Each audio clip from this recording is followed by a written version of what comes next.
Gaming America is here speaking with Chairman Sequoyah Simermeyer, the chairman of the National Indian Gaming Commission. Thank you for speaking with us today, Chairman. Well, thanks for the chance to speak. Thank you. It's all right. First question I wanted to ask was about the sort of unbelievable rebound tribal gaming has seen since the pandemic. Last year, I believe the gross gaming revenue hit $39 billion, 2021, fiscal year 2021. To what do you ascribe this growth? Sure. Well, I know that the year before that, Indian gaming, which is made up of about a little over 500 operations that are licensed by about 245 tribes on Indian land in 29 states, that industry, that footprint, experienced a record drop in revenue due in part to the pandemic and the closures that resulted from that. I think tribal communities, tribal regulators, commercial operations, and tribal lawmakers came together to make investments, and that's what we saw a lot of across the Indian gaming community to make sure they could protect and ensure Indian gaming for its future success. So what we reported on for the following fiscal year, 21, was a record high for the industry of $39 billion, and it was not only an increase across all of the regions that NIGC reports on from the pandemic year, but it was a record increase. It was an increase as well from the previous year. So it's investments the community made in maintaining its long-term sustainability. Sure. And I was wondering if you could speak a little bit more about sort of what the community has had to do to adapt to these changes, these fluctuations over the last 2 years. Sure. Well, I can speak from the regulatory community's perspective. The National Indian Gaming Commission is the federal regulatory body. Each tribe has its own regulatory body. And tribal lawmakers, we saw across Indian country during the pandemic, worked with the regulatory community to assess risk and find local solutions for how to manage uncertainty that came about, whether it was commercial opportunity or whether it was broader public policy goals of public health and safety. Sure. Moving on ever so slightly, in next month in November, there's the referendum in California, dueling propositions on the ballot, 26, which is the preferred one of the tribes, 27, preferred one of the commercial operators. What would a body such as yours, a federal regulatory commission, be watching with this race? Sure. So as the federal regulatory body, we're not involved or influencing that part of the decision making that California citizens are taking on later on.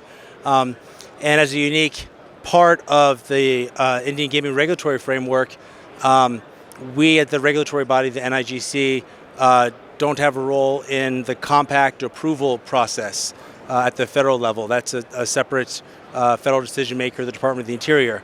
What we have been monitoring across Indian country with the increase in interest in sports betting are ways that we can provide as the federal regulator clarity about what the Indian Gaming Regulatory Act may be taking into consideration as tribes seek out new partnerships or new advisors and how to bring on this new type of gaming.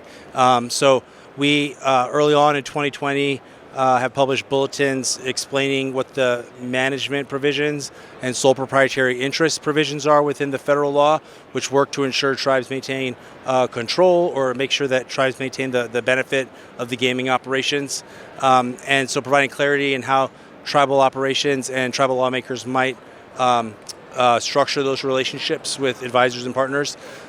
We've also looked at trying to be ahead of questions where we can provide clarity about new technology that the industry may be adopting and try to provide as much certainty as possible and try not to limit the innovation that tribes might be adopting.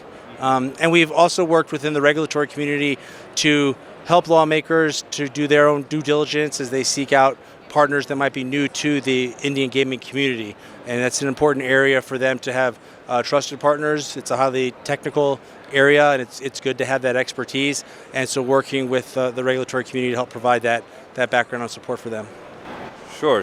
I wanted to follow up a bit on the new technology side.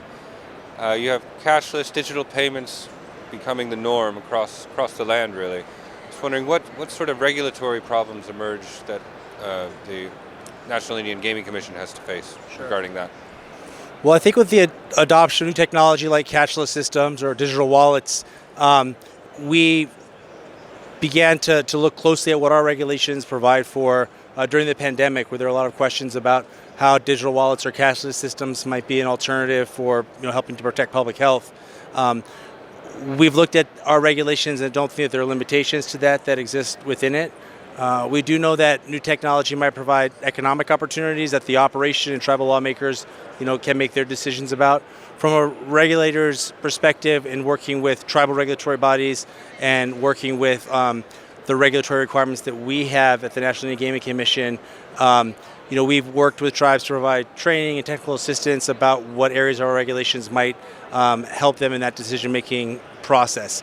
But with the new technology, it's an evolution of technology. I think that the industry, has seen for decades. We're ticket in, ticket out systems, another development, and tribes have adopted those in a way that guards the integrity of the industry and is what makes sense at the local level. For my last question, I wanted to ask about regulating this sector in general. What would you say are the major, not obstacles, but challenges or necessities that you face in terms of a regulator moving forward? Sure. Well, I think Indian gaming's regulatory framework, we're coming up next week on the 34th anniversary of the Indian Gaming Regulatory Act's passage. And that put in place a really unique framework for regulation of Indian gaming. Its policy objectives seek to protect the integrity of the industry in Indian country and customers and staff and employees. It also, its public policy objectives also focus on promoting economic strength and resiliency. And Indian gaming has been an important tool for tribes to both provide for their own citizens and programs under the framework of the Indian Gaming Regulatory Act.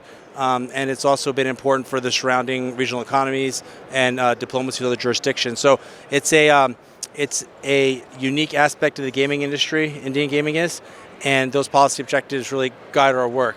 At the National Indian Gaming Commission, one thing that's important to us is to be sure that we consult with tribes about implications for any possible regulatory changes that might impact their authority as distinct sovereigns. And that consultation commitment is an important part of how we've approached regulations to make sure that our regulations are addressing risk from a regulator's perspective, but also are being aware of how they might implicate a tribe's authority to govern. Sure. Thank you. This has been Chairman Sequoyah E. Simermeyer of the National Indian Gaming Commission. Thank you for speaking with Gaming Thanks so America. much.